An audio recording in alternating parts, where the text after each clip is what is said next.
మళ్ళీ అధికారంలోకి రావాలి అని పగటకలలకు అంటున్నారయ్యా.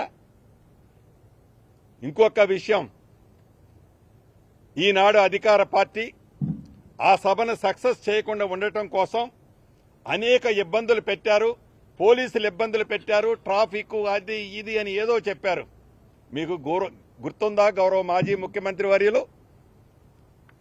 ఆనాడు 2023 జూన్ 2వ తారీఖు నాడు మా నేత రాహుల్ గాంధీ గారు ఖమ్మం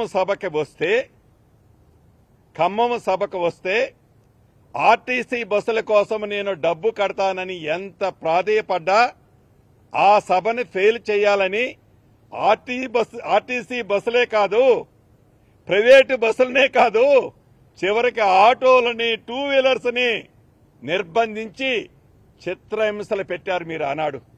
ఈనాడు ఇందిరమ్మ ప్రభుత్వంలో గౌరవ ముఖ్యమంత్రి రేవంత్ రెడ్డి గారి నాయకత్వంలో వారి ఆదేశాల అనుసారం మా ట్రాన్స్పోర్ట్ మంత్రి గారు కూడా ఇక్కడే ఉన్నారు.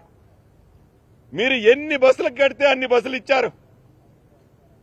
ఎన్ని ప్రైవేటు వాహనాలు వస్తే స్వచ్ఛందంగా ఎక్కడా ఇబ్బంది పెట్టొద్దు. ఇది ప్రజాస్వామ్యం.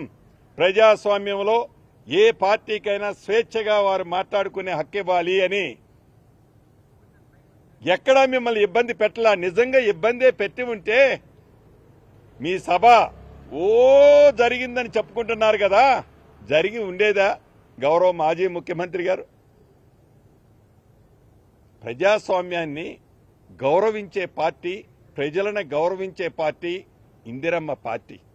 మీకు ప్రజల పట్ల, వారి పట్ల ఉన్న నమ్మకము, విశ్వాసం, వారిని మీరు ఏ రకంగా గౌరవించేది కూడా రాష్ట్ర ప్రజలకు